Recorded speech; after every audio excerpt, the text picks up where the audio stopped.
So we have entered to third chapter, shear reinforcement and torsion reinforcement. So firstly we are dealing with design of shear reinforcements. So we have two problems in it. I'll explain the condition. Firstly, in the design of shear reinforcement, this is the condition: Vu equal to Vuc plus Vus, where Vuc is equal to sigma c BD, Vus equal to 0.87 Fy ASV D by SV. We can see it in code book, some page number 73. Here you can see Vc equal to tau c into BD, Vus equal to 0.87 Fy ASV D by SV. It is for vertical stirrups. So now we'll deal with the question. Coming to question, he is mentioned that a reinforced concrete beam has a support section with a width of 300 mm, B equal to 300 mm, then D equal to depth equal to 600 mm. The support section is reinforced with 3 bars and 20 mm spacing. Okay, 1 minute. Three-legged stirrups and 20 mm dia. So 1 minute. AST. So Vu equal to Vuc plus Vus.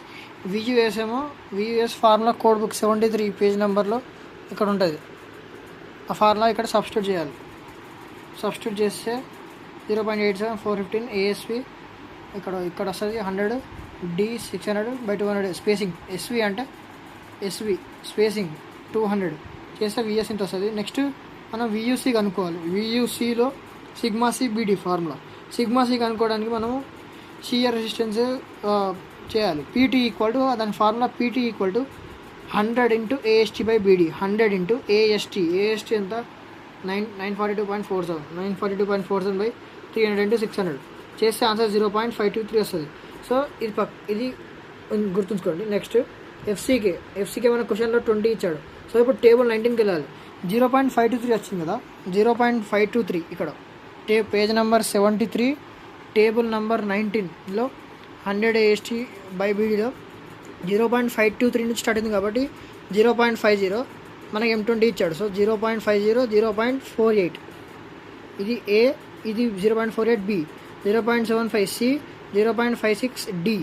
దాని తర్వాత 0.53 వేయాలి చెప్తా. 0.50 0.48 0.75 0.56 0.523 A B C D E. ఇది sir క్లాస్లో ఒకటి చెప్పాడు. ఇది నా ఫార్ములా, ఇది నేను చేసేలా.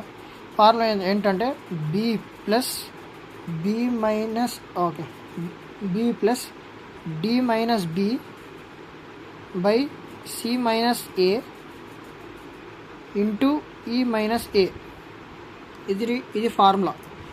B ప్లస్ B మళ్ళీ రాస్తా. B plus D minus B by C minus A into E minus A. ఇది ఫార్ములా. సో ఇప్పుడు B ఎంత 0.48 ప్లస్ D ఎంత 0.56 మైనస్ 0.48 బై C ఎంత 0.75 మైనస్ 0.50 ఇంటూ E ఎంత 0.523 మైనస్ A ఎంత 0.50. ఇది సాల్వ్ చేయాలి. క్యాన్సిల్ చేస్తే ఆన్సర్ ఏమో τC అనేది 0.487 వచ్చింది.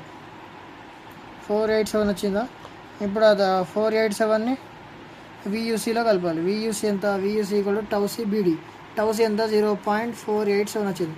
ఇంటూ B ఎంత 300, D ఎంత 600 చేస్తే VUCకు ఏమో 87.66 ఇంటూ 10³ వస్తుంది. VUC వచ్చేసింది. ఇక్కడ VUS వచ్చింది. ఇంకేముంది కలపడమే. VU ఈక్వల్ టు VUS ఎంత 108.88 ఇంటూ 10⁻³ ప్లస్ 80 VUC 87.66 ఇంటూ 10⁻³ ఇప్పుడు VU ఈక్వల్ టు ఎంత అవుతుంది 196.54 kN. ఈ ప్రాబ్లం ఏంటంటే క్వశ్చన్లో మనకి రెండు ఏఎస్టీ ఇస్తాడు, ఏఎస్వి ఇస్తాడు. ఒకవేళ ఏఎస్వి ఇయ్యలేడు అనుకో, ఇది నెక్స్ట్ ఇంకొక బార్ ఇయ్యలేడు అనుకో, ఇది ఇయ్యలేడు, స్పేసింగ్ ఇయ్యలేనప్పుడు ఇంకో మెథడ్ ఉంటుంది. ఆ మెథడ్ నెక్స్ట్ ప్రాబ్లంలో చూద్దాం. ఇప్పుడు ఇది పిల్లపచ్చ క్వశ్చన్ అని అంటాం. అన్ని క్వశ్చన్లో సార్ అన్ని క్వశ్చన్లో ఇస్తాడు, మనం ఆన్సర్ చేసుకుంటూ రావాలి. ఏ కండిషన్ మీద? వియూ ఈక్వల్ టు వియూసీ ప్లస్ వియూఎస్. దాంట్లో వియూసీ అంటే టౌసీ బీడీ, వియూఎస్ అంటే ఇది. వియూఎస్ అంటే డైరెక్ట్ కోడ్ బుక్లో 73 పేజ్ నెంబర్లో ఉంటుంది. చేస్తే ఆన్సర్ వచ్చేస్తుంది. వియూసీలో టౌసీ బీడీ అంటే టౌసీలో మనం పీటీ కనుక్కోవాలి. పీటీ అంటే 100 × AST/BD. అలా చేస్తే మనకు ఆన్సర్ వస్తుంది, 0.523 వస్తుంది. ఆ 0.523ని టేబుల్ నెంబర్ 19లో ఇక్కడ 0.5 నుంచి స్టార్ట్ చేయాలి. 0.5 M20 ఎంత? A ఏమో 0.50, B ఏమో 0.48, C ఏమో 0.75, D ఏమో 0.56, E ఏమో 0.523 రాయాలి. మనకు వచ్చిన ఆన్సర్ ఇక్కడ ఎంత పీటీ ఎంత వచ్చిందో ఇక్కడ రాయాలి. దానికి నెంబర్ ABCDE అని పెట్టి B + D - B / C - A × E - E formula వేస్తే టౌసీ వస్తుంది. ఆ టౌసీని తీసుకుపోయి వియూసీలో వేస్తే టౌసీ బీడీ ఇలా వస్తుంది ఆన్సర్. అప్పుడు వియూసీ వియూఎస్ని కలిపితే వ్యూ వస్తుంది.